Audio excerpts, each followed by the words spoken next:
Built for speed rather than the trees, Pata's monkeys are unlike almost every other primate. With their fiery coats and remarkable sprinting ability, they've earned the nickname the Savanna Hussars, the cavalrymen of the African grasslands.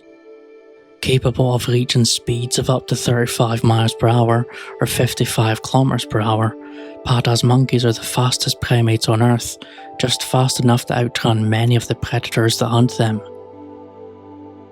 Yet unlike the forest-dwelling primates most people picture, Pata's monkeys have evolved for life across Africa's dry savannas.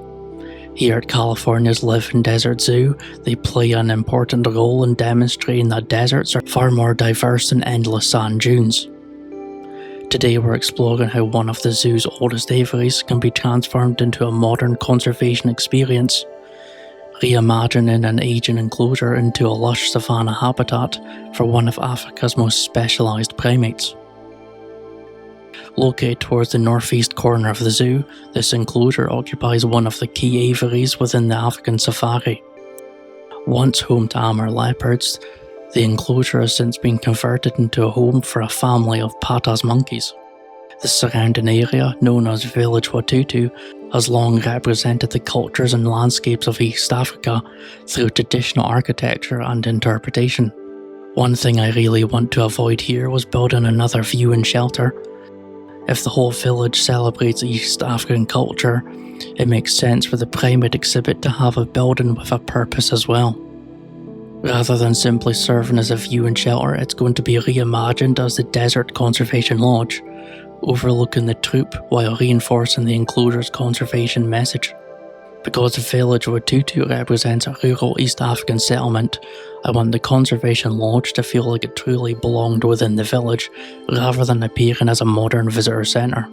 Simple plaster walls, exposed timber beams, and a broad thatched roof all take inspiration from traditional safari lodges, providing shade from California's intense summer sun. Of course, creating an authentic looking building is only part of the challenge. I need the Desert Conservation Lodge to feel like somewhere you'd actually stop rather than simply pass through. So plenty of seating, deep shade, uninterrupted views all become just as important as architecture itself.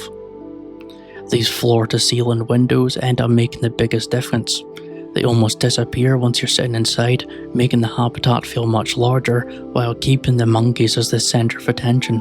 While the natural stone edging around the glass isn't just decorative either. It protects the viewing windows from years of muddy boots, cleaning equipment, and heavy visitor traffic. The name of the building is just as important. Rather than calling it the Pata's Monkey House, the Desert Conservation Lodge immediately gives it its own identity, making it feel like a genuine part of Village Watutu, rather than another viewing shelter. Inside the lodge, small details like regional artwork, woven textiles and wildlife illustrations all help the building feel like a conservation lodge rather than a simple viewing shelter. One thing that surprised me while designing it was how little actually needed to change. One of the more unusual parts of this build is that the Pata's monkeys aren't living in a new habitat at all.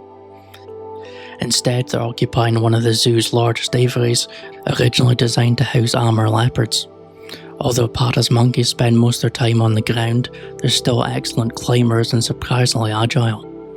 Fully enclosing the habitat also lets me treat the planting much more naturally to establish mature trees and taller vegetation without constantly thinking about potential escape routes. Building an aviary brought its own challenge, the enormous cable-supported roof. It looks deceptively simple, but creating its sloping trapezium shape turned it to be far more difficult than I expected. It's one of those details that most visitors probably never think about, but if the roof doesn't sit at exactly the right angle, the whole aviary somehow starts feeling artificial. Before visitors even step inside, I wanted the lodge to feel like a part of Village Watutu. A handful of carefully placed grassland trees, shrubs, and planting beds immediately soften what would otherwise be a fairly plain plaster building. The Conservation Lodge provides a sheltered indoor experience, yet you don't just want one viewing area for an active animal. Even an aviary benefits from multiple viewing areas, allowing guests to choose different ways to view these savanna monkeys. Rather than ending abruptly at the lodge entrance, a timber pergola carries the same architectural language across the neighbouring restrooms, helping the whole visitor area feel like one connected space. With the buildings complete, the enclosure still feels flat. Even small changes in elevation immediately makes the landscape feel more natural, creating better sightlines for visitors, while giving the patas monkeys more opportunities to move around the habitat and away from one another whenever they choose. That naturally leads to one of the defining features of many East African grasslands: seasonal water holes. Or even if they only hold water for part of the year, these shallow depressions become gathering places for wildlife across the surrounding savanna.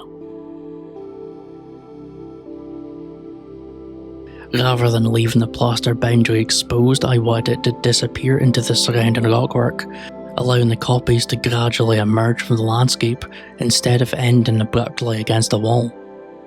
It's a fairly subtle detail, but it helps the habitat, conservation lodge and village Watutu feel like they're all part of the same place, rather than separate pieces sitting beside one another. Once the larger planting is finished, it's time for my favourite part of almost any grassland enclosure: adding the smaller details that bring the landscape to life. Rather than building one continuous rock formation, I scatter smaller kopje outcrops throughout the habitat.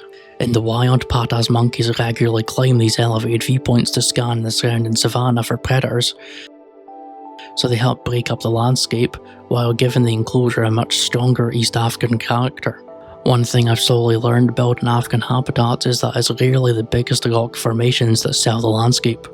It's the small outcrops scattered through the grass that make the habitat feel like somewhere wildlife has actually evolved to use. A savanna enclosure also begs for layers of lush grass, but it's surprisingly easy to overdo it. Rather than scattering plants evenly across the habitat, I prefer building small communities of vegetation. Around seasonal water there's thicker grasses, beneath trees there's denser shrubs, while exposed areas remain comparatively open. These transitions are what make the landscape feel natural. What else makes it feel natural? Designing for primates in the way that they will move through it. Open sightlines encourage running, while shrubs and rocky outcrops give individuals somewhere to disappear when they want a little space.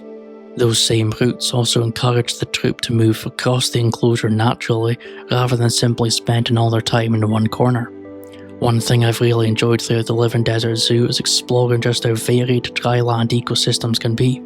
Even within East Africa, no two habitats feel quite the same. Patas monkeys spend much of their lives in lightly wooded savannas, where scattered trees and seasonal grasses provide just enough cover without slowing them down. With the construction finally complete, let's take a proper walk through Village Watutu and see how everything has come together. This habitat was always designed to feel like one stop along a much larger African safari. Rather than sitting on its own, the enclosure blends into the surrounding village and becomes part of the wider experience.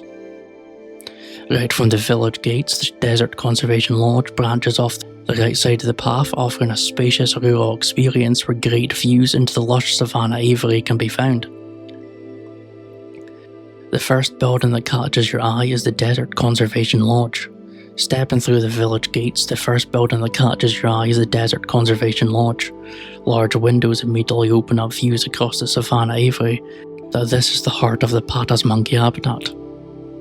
Watching the troop move through the habitat really brings the landscape to life. The open grassland encourages them to run between the scarred kopjes, while the shrubs create quieter corners where individuals can disappear from view whenever they choose. The Desert Conservation Lodge quickly became my favourite part of the build. Rather than another simple viewing shelter, it feels like somewhere you genuinely stop for a few minutes, watching the troop through the floor-to-ceiling glass before continuing through the village. Although Village Watutu is still only beginning to take shape, it's already becoming one of the most lively areas of the zoo. Just beyond the patas monkey habitat sits one final addition that helps bring a little more life to the village. On the left side, the neighbouring pet and corral helps complete the village.